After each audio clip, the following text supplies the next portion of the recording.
네, 오늘 주신 하나님의 말씀은 마태복음 10장 32절부터 34절까지 말씀입니다. 찾으셨으면 함께 봉독해 올리겠습니다. 누구든지 사람 앞에서 나를 시인하면 나도 하늘에 계신 내 아버지 앞에서 그를 시인할 것이요, 누구든지 사람 앞에서 나를 부인하면 나도 하늘에 계신 내 아버지 앞에서 그를 부인하리라. 내가 세상에 화평을 주러 온 줄로 생각하지 말라. 화평이 아니요 검을 주러 왔노라. 아멘. 네, 저는 오늘 이 시간에 이 말씀과 함께 동성애와 관련한 제 간증을 통해서 복음을 증거하려고 합니다. 지금 이 시대에 교회와의 치열한 영적 전쟁의 중심에 이 동성애 문제가 있기 때문입니다. 먼저 이 동성애 문제가 제 간증에 앞서서 얼마만큼 우리 곁에 가까이 와 있는지부터 짚어보겠습니다. 우리나라는 아직까지 동성결혼과 동성애 차별 금지법이 제정되고 있지는 않습니다. 한 나라가 얼마나 동성애에 친화적인가 를 가늠할 수 있는 대표적인 법이 이 동성결혼 합법화와 차별금지법입니다.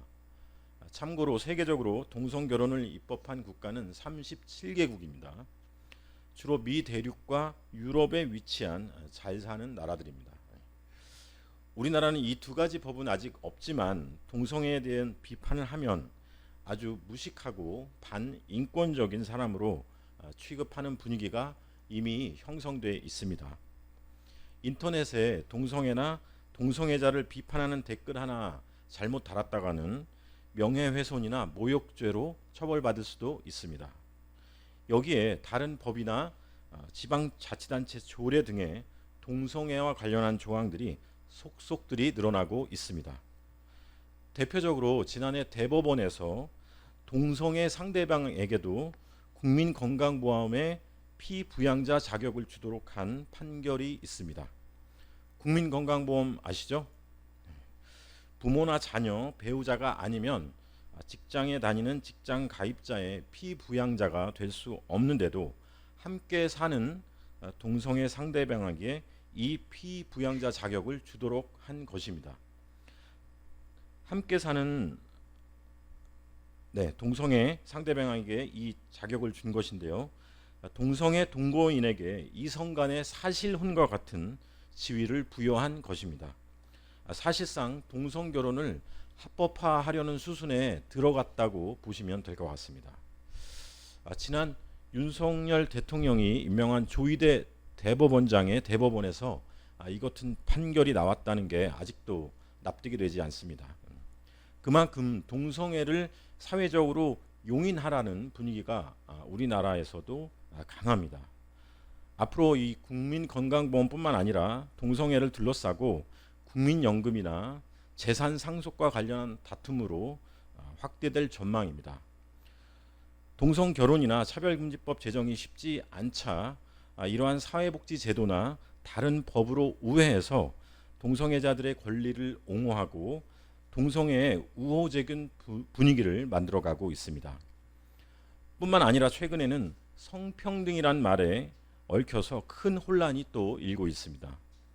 국립국어원이라는 곳이 있는데요.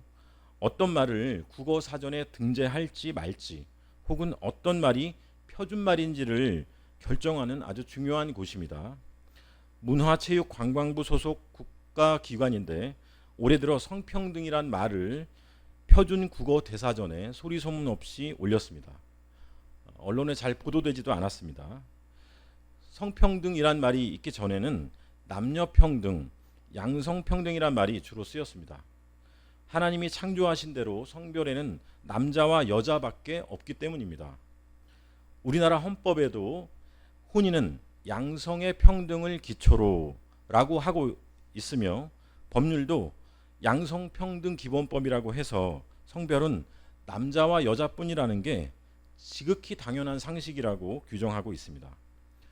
그런데도 언제부터인가 동성애 옹호자들을 중심으로 성평등이란 말이 쓰이더니 이제는 남녀평등, 양성평등의 자리에 성평등이 대신하려 하고 있습니다.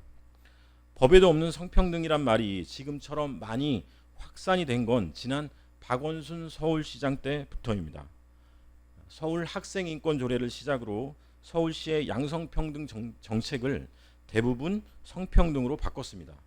서울시가 먼저 그렇게 쓰니까 이곳 도봉구를 비롯해서 25개 자치구가 다 따라쓰고 이게 자연스럽게 전국으로 확산이 되었고 국어 사전에까지 오르게 된 것입니다. 성평등이란 왜 문제인가? 동성애와 성전환자 같은 제3의 성을 염두에 둔 말이기 때문에 그렇습니다. 또 젠더라고 하는 사회적 성을 의미하기도 합니다. 남자 여자뿐만 아니라 동성애자, 성전환자 등 제3의 다른 성이 존재한다고 합니다. 또 자신이 남자인지 여자인지도 몰라서 사회적으로 제 성별을 좀 결정해 달라는 것입니다. 주로 법원의 성별 정정을 통해서 여태껏 제가 남자였는데 앞으로 여자이고 싶으면 여자로 바꿀 수 있다는 의미입니다. 성평등이 이렇게 동성애를 포괄하는 말인데도 불구하고 이재명 정부가 들어선 지 얼마 되지도 않았는데 지금의 여성가족부를 성평등 가족부로 이름을 바꾸고 그 역할도 확대하자고 합니다. 여성가족부를 동성애 정책의 중심으로 삼자는 것입니다. 이것은 지난 6월에 있었던 대선에서 당시 이재명 후보의 공약이기도 합니다. 최근에 동성애와 관련해 벌어지고 있는 일들을 조금 말씀드렸는데요. 이게 다가 아닙니다. 아이들에게 동성애를 옹호하고 조장하는 교육을 하자는 법, 동성애나 동성애자 혐오 발언을 처벌하겠다는 법, 성전환자를 위한 성중립 화장실을 설치하는 법 등 지금의 22대 국회 들어서 동성애와 관련한 악법이 이미 50여 개나 발의가 돼 있습니다. 대부분이 민주당 의원들이 발의한 법들이어서 다수당인 여당이 마음만 먹으면 언제든지 국회에서 통과될 수 있는 법들입니다. 주일날 예배당 와서는 동성애는 죄라고 하면서 선거 때는 민주당 찍으면 왜 배교가 되는지, 또 선거 때 잘못 투표한 행위가 어떻게 하나님을 대적하는 죄가 될 수 있는지 잘 아시리라 믿습니다. 저는 지금 동성애와의 치열한 영적 전쟁의 한복판에 있습니다. 지금 제가 하고 있는 일이 사역이라고 할 수도 있을 텐데요. 지난달에는 무더위에 말씀드린 성평등 가족부 반대 집회를 서울 도심에서 크게 열었습니다. 엊그제 이것 때문에 경찰서에 조사도 받으러 다녀왔습니다. 성평등이란 말을 표준으로 삼으려는 또 국립국어원 앞에서 이를 반대하는 현수막을 걸고 1인 시위를 하기도 했습니다. 그럼 제가 어쩌다가 이렇게 반동성애 전사가 되었는지 말씀드리겠습니다. 시간은 10년 전으로 거슬러 올라갑니다. 지난 2015년은 세계적으로도 동성애 세력이 정점에 이르는 때였습니다. 미국 연방법원의 판결로 미국 전역에서 동성결혼이 합법화되었습니다. 오바마 정부 때였죠.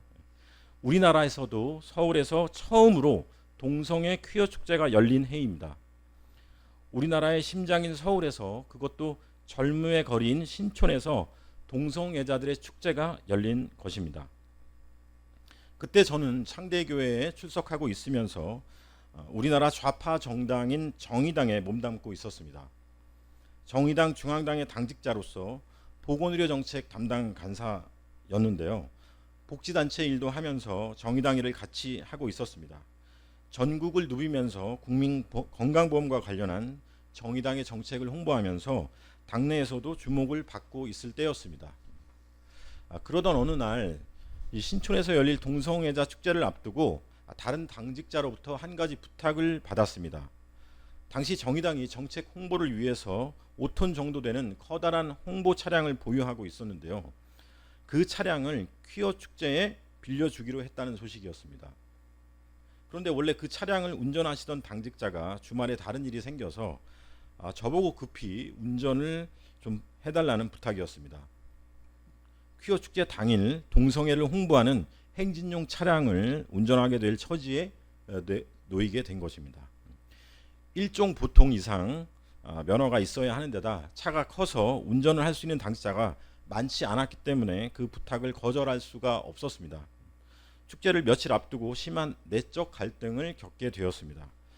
주일에 예배당에 가면 목사님께서, 우리 목사님이시죠, 동성애가 죄라고 늘 말씀하시는데 오히려 그 죄악을 널리 알리기 위한 홍보 차량을 운전한다는 게 영 양심상 허락되지 않았습니다. 잠도 잘 못 자고 고심에 고심을 하던 밤에 앞서 함께 봉독했던 말씀이 불현듯 떠올랐습니다. 다시 보면 마태복음 10장 34절, 누구든지 사람 앞에서 나를 부인하면 나도 하늘에 계신 내 아버지 앞에서 그를 부인하리라는 말씀입니다. 만약 내가 이번 주말에 퀴어 축제 홍보 차량을 운전한다면 예수님을 부인하는 게 되겠구나 라는 생각이 떠나질 않았습니다. 그렇게 한다면 예수님도 나를 하나님 앞에서 부인하시겠지? 라는 결론에 이르렀습니다. 당시에는 복음과 또 제가 세상에서 하고 있는 일 사이에서 조금씩 갈등이 드러나는 때이기도 했습니다. 그런데 이제 운전을 대신해 달라던 분은 평소 친하게 지내던 사이라 다시 못하겠다고 거절하는 게 망설여졌습니다. 또 고심을 하다가 그날 밤에 인터넷에서 내려받은 동성애 퀴어 축제 사진 한 장과 함께 동성애는 죄입니다 라고 제 페이스북에 올렸습니다. 그러고는 잠이 들었는데 새벽부터 전화벨이 울리고 여기저기서 문자가 오기 시작하면서 난리가 났습니다. 파장은 생각보다 컸습니다. 동성애는 죄입니다. 단 8글자 뿐이었는데도 페이스북이라는 온라인 공간에서 제가 그렇게 알려져 있는지 미처 몰랐습니다. 여러 사람이 제 게시물을 공유했습니다. 대부분 저를 비난하는 내용이었습니다. 진보 정당의 당직자가 어떻게 동성애가 죄라고 말할 수 있냐는 것이었습니다. 동성애는 죄라는 고백은 동성애를 향한 가장 직접적이고 명확한 언급이었습니다. 심지어 해외에서도 제 게시물을 공유하고 문자가 오고 영어로 저를 비난하기까지 이르렀습니다. 이른바 온라인에서 신상이 털렸던 것입니다. 다음날 바로 정의당 사무총장님께 불려갔습니다. 제 게시물을 지우고 공개 사과와 함께 동성애가 권리라는 정의당 성평등 교육을 다시 받으라는 주문이었습니다. 제 개인적인 문제가 아니라 당 차원의 문제로까지 커지게 되면서 피차 시간을 끌 수가 없었습니다. 그날로 정의당 당직을 사임할 수밖에 없었습니다. 사실상 쫓겨난 거죠. 당시 정의당을 그만두는 것은 그간 제가 이룩한 것의 절반을 잃는 것이었습니다. 다니던 직장을 그만두고 진보 정당에 투신해 조금씩 이루어온 것 기반마저 모두 잃는 것과 다름없었습니다.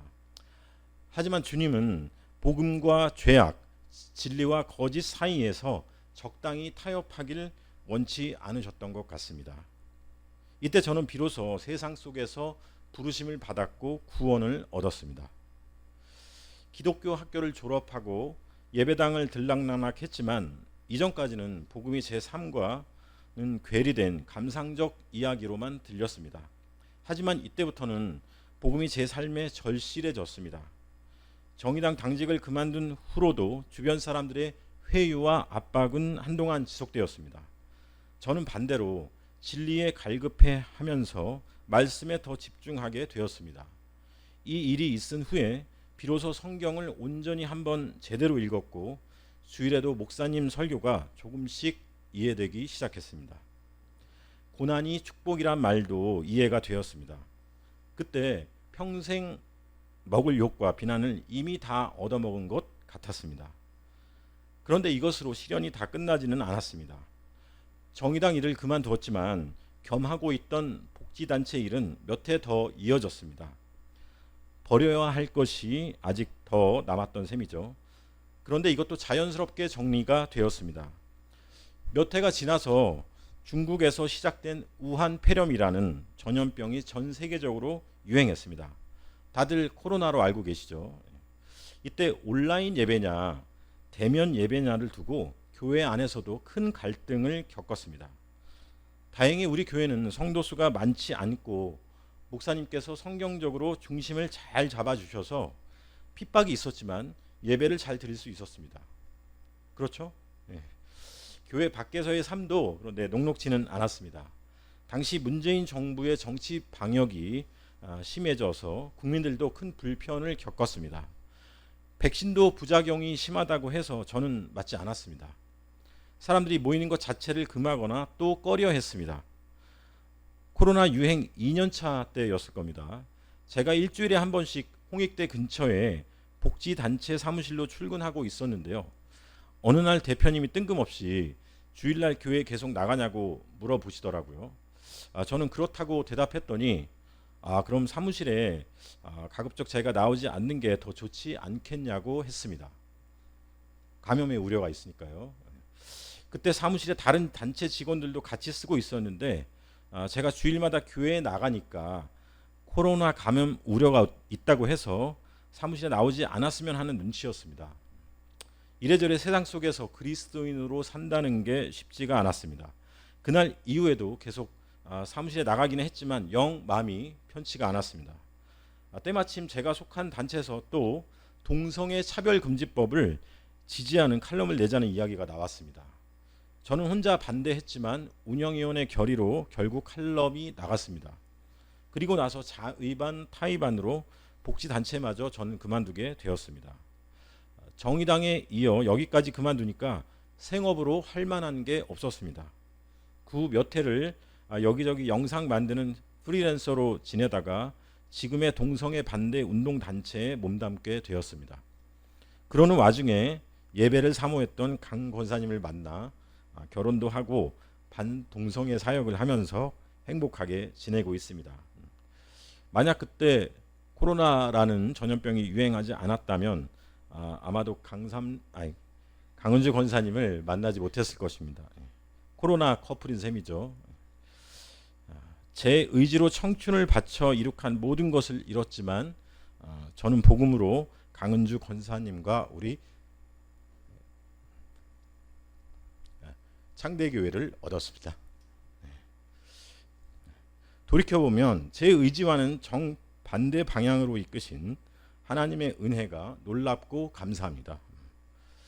오직 그의 나라와 의를 구하라는 말씀을 따라 진리의 편에 설수록 세상에서 쫓겨나고 먹고 사는 일이 막막할 것 같았지만 아버지께서는 오히려 더 좋은 길을 열어주시고 먹고 살게 해주셨습니다. 비로소 그 말씀이 이해가 되었습니다. 여기까지가 제 간증인데요. 종교개혁자 루터나 다른 많은 분들의 간증처럼 기적적인 치유나 신기한 사건 같은 것은 없습니다. 다만 삶 속에서 그간 하나님을 정면으로 대적하며 살다가 어떻게 하나님께로 돌이키게 되었는지가 핵심입니다. 하나님의 은혜 속에 무엇보다 목사님께서 성경을 있는 그대로 잘 가르쳐 주신 게 주요했다고 생각합니다. 우리 창대교회 성도가 되기 전까지는 믿음이 잘 자라지 않았습니다.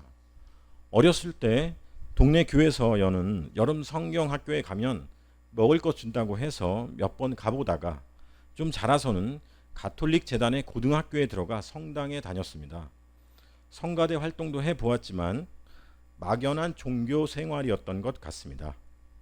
기독교 대학에 들어가 친구나 선배 권유로 수련회도 따라가 보고 학교 교회도 나가 보았습니다. 그러다 군대에 들어가 논산 훈련소에서 초코파이 먹고 남들 세례 받을 때 함께 세례를 받았습니다. 대학을 졸업하고 취업을 해서 직장 상사가 다니는 교회나 친구 아버님이 목회하시는 교회도 조금 나가 보았습니다. 주일 예배 때 설교 들으면 어떤 때는 뭔가 뭉클한 것 같다가도 평일에는 바쁘게 직장 생활을 하면서 까맣게 잊고 살았습니다. 그러다 직장을 그만두고 창대교회가 있는 이 건물 3층에 사무실을 내게 되면서 이곳에 오게 되었습니다. 처음 몇 해는 간신히 주일 예배 드리러 오다가 어떤 날은 빼먹기도 일쑤였습니다. 그러다 목사님 설교를 들으면서 조금씩 성경이 이해되기 시작했습니다.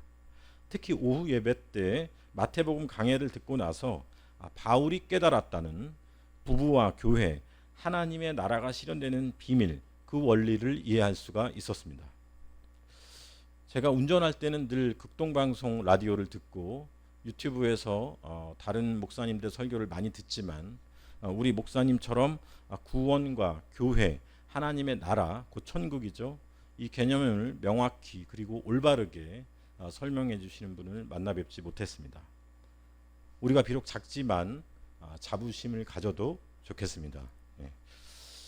남들은 대개 어떠한 기적적인 사건을 계기로 단번에 구원을 받았다고 하는데 저는 우리 교회에서 하나님의 말씀을 성경에 쓰여진 그대로 배우면서 가랑비에 옷이 젖듯이 조금씩 복음을 알게 되었습니다. 성경을 올바로 이해하는 게 얼마나 중요한지도 알 수 있었습니다.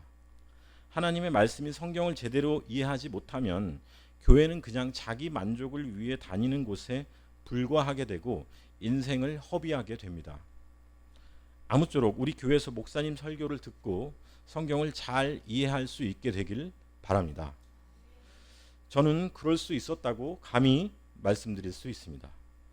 그러는 와중에 앞서 말씀드린 간증대로 세상 속에서 하나님을 대적하는 삶마저 정리하고 주님의 몸된 우리 창대 교회를 이루어가는 삶을 살게 되었습니다. 그럼 다시 동성애 이야기로 돌아와서 교회와 성도는 왜 이 동성애와 싸워야 하는가? 아니 왜 싸울 수밖에 없는가라는 문제를 조금만 더 말씀드리겠습니다. 지금 이 시대 하나님을 대적하는 선봉에 바로 이 동성애가 있기 때문입니다. 오늘날 교회를 파괴하고 하나님을 대적하는 많은 것들의 중심에 동성애가 있습니다. 동성애 옹호 이념은 유물론 공산주의의 그 뿌리를 두고 있습니다. 하나님, 영혼과 같은 영적인 실체는 없고 오직 물질로만 사람과 이 세계가 이루어져 있다는 주장입니다. 그래서 하나님의 형상으로 지음받은 사람도 동물과 별반 다를 게 없고 동성애를 하건 말건 상관하지 말라는 것입니다. 동성애 하면서 그냥 짐승보다 못한 삶을 살아보자는 것이죠. 유물론을 근간으로 하는 동성애와 교회는 물과 기름처럼 섞일 수 없고 근본적으로 부딪힐 수밖에 없습니다. 이 시대는 동성애뿐만 아니라 페미니즘이라고 하는 여성 우월주의, 낙태 문제, 기후위기, 사이비 종말론, 이슬람 등 하나님을 대적하는 여러 가지 것들이 있는데요. 그 중심에 바로 동성애가 있고 동성애가 나머지 악한 것들의 선두에 서서 이끌고 있습니다. 우리가 주님 안에서 서로 연결되어 연합하려고 하듯이 거짓된 죄악도 마찬가지로 서로 연대하면서 합종 연행하여 그 힘과 세력을 키워갑니다. 우리나라 동성애 퀴어 축제, 민주노총과 같은 유물론 공산주의 추종 세력, 종북 주사파 세력, 페미니즘 단체, 낙태 옹호 단체, 기후위기 단체, 팔레스타인 해방을 외치는 이슬람 추종 세력이 함께 하는 걸 보면 알 수 있습니다. 이상하죠? 서로 직접적인 관련이 없어 보이는데도 함께 한단 말이죠. 이 모든 것들의 근저에 하나님이 없다고 하거나 하나님을 대적하는 유물론 공산주의가 자리하고 있기 때문입니다. 그러니까 동성애가 여러 악한 것들 중에 하나인 수준이 아니라 동성애가 다른 모든 악한 것들을 그 중심에서 이끌고 있다는 것입니다. 이 시대는. 역으로 그래서 동성애와의 영적 전쟁에서 승리하면 나머지 것들도 순차적으로 정리된다는 결론에 이르게 됩니다. 그래서 동성애가 이 싸움의 가장 중심에 있고 또 그만큼 중요합니다. 오늘 성경 말씀을 다시 보면 믿음 없는 다른 사람들 앞에서 예수님을 부인하면 안 된다고 하십니다. 예전에는 집에서 제사 문제나 직장에서 술을 거부하는 것으로 신앙 고백을 해야 했다면 지금은 저처럼 동성애를 둘러싼 문제로 신앙 고백을 할 수밖에 없는 때가 된 것입니다. 앞서 국민건강보험에서 동성애 상대방에게 피부양자 자격을 주도록 했다고 말씀드렸죠. 열심히 공부해서 국민건강보험공단에 취업이 되었다고 생각해 보세요. 만약 동성애자 커플이 와서 피부양자 등록을 해달라고 하면 기독교인으로서 어떻게 하실 겁니까? 또 앞으로 동성결혼이 합법화되면 공무원 시험 합격해서 여기 가까운 도봉구청 직원이 되었을 때 이들의 혼인신고를 받아줄 것입니까? 동성애 문제는 이미 우리 실생활 깊숙이 들어와 있습니다. 갈수록 누구도 이 시험을 피해갈 수 없을 것입니다. 동성애 차별금지법이 통과된 나라에서는 성전환 수술도 하지 않은 남자가 여자 화장실에 들어가고 여자 탈의실을 이용합니다. 여자 스포츠 경기에 나가서 우승하고 올림픽에서 여성들의 메달을 훔쳐갑니다. 동성 커플의 웨딩 케이크를 만들어 달라는 요청을 거부했다고 소송을 당합니다. 동성 결혼 주례를 거부했다고 목사님이 소송을 당합니다. 이미 전 세계에서 벌어지고 있는 일들입니다. 동성애를 일삼는 성소수자의 권리를 위해 여성과 아이들이 피해를 입고 다른 다수의 국민들을 오히려 역차별하고 있습니다. 동성애는 궁극적으로 교회를 파괴합니다. 차별금지법이 통과되면 더 이상 교회에서 동성애는 죄라고 선포할 수가 없습니다. 이것은 진리의 복음을 전할 수 없다는 의미입니다. 동성애가 원하는 것은 바로 이것입니다. 동성애는 죄라고 말할 수 없게 되면 곧 예수 그리스도가 유일한 구주라는 고백까지 할 수 없게 됩니다. 포괄적 차별금지법에는 동성애를 의미하는 성적 지향뿐만 아니라 종교도 차별금지 사유로 삼고 있습니다. 여기서 종교는 기독교 외에 이슬람 등 다른 종교를 의미합니다.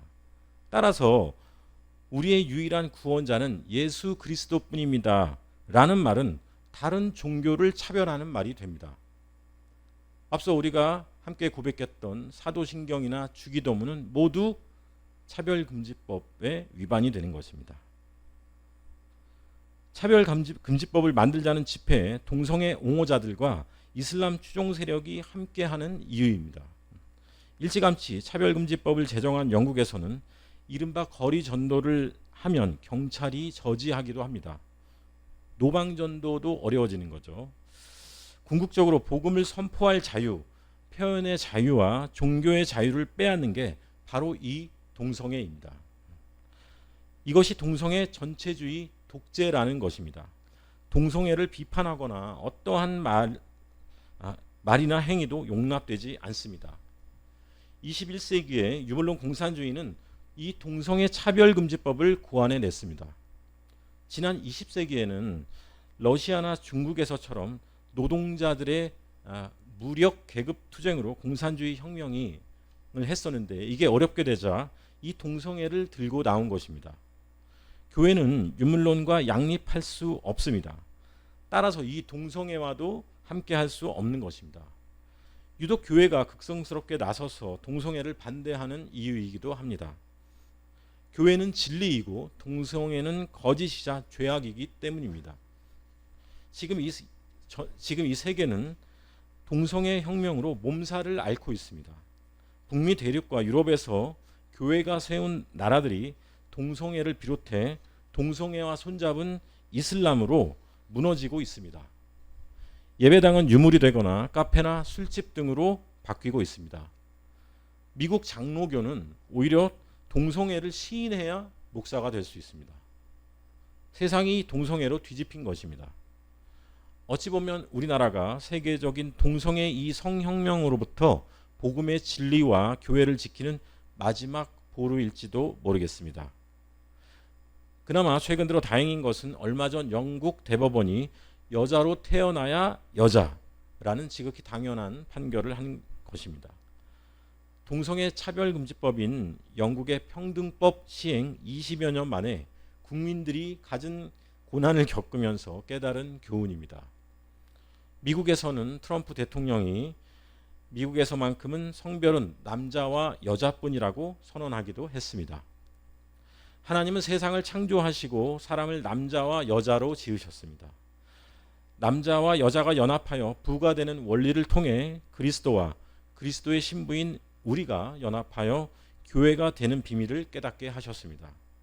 여기에서 또 교회들이 주님 안에서 서로 연합하여 하나님의 나라가 실현되는 이치를 알게 하셨습니다.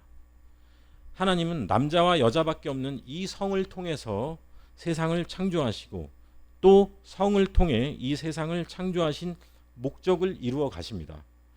이러한 하나님의 창조 목적과 하나님의 나라를 실현하는 계획을 정면으로 대적하고 그 중심인 성을 파괴하는 것이 바로 동성애입니다. 때문에 우리가 교회를 이루고 하나님의 나라를 실현하기 위해서는 동성애와의 영적 전쟁은 불가피합니다. 이 전쟁에서 승리해야 교회와 하나님의 나라를 지켜 보호할 수 있는 것입니다. 예수님은 우리를 세상의 빛과 소금이라고 하셨습니다. 아무쪼록 다른 사람들 앞에서 곧 세상 속에서 주님을 부인하지 않고 시인하며 복음의 진리를 선포하여 동성애와의 영적 전쟁에서 승리하고 교회를 지키며 이루어가는 저와 성도가 되시길 소망합니다. 고맙습니다. 더 자세한 오늘 다 말씀드리지 못한 더 자세한 내용은 제 유튜브 채널 이상호와 세상 읽기에 각 주제별로 올려져 있습니다. 참고하시면 되겠습니다. 기도하시겠습니다. 참 사랑이시며 공의로우신 하나님 아버지 감사합니다. 오늘 동성애와 관련한 간증을 통해 진리의 복음을 증거하게 하신 은혜에 감사합니다. 오늘의 신앙 고백을 참고 삼아 동성애와의 영적 전쟁에서 승리하고 그리스도의 정결한 신부인 교회를 지키며 함께 그 교회를 이루어갈 수 있는 믿음과 능력과 지혜를 더해 주시옵소서. 감사드리며 우리 주 예수 그리스도의 이름으로 기도합니다.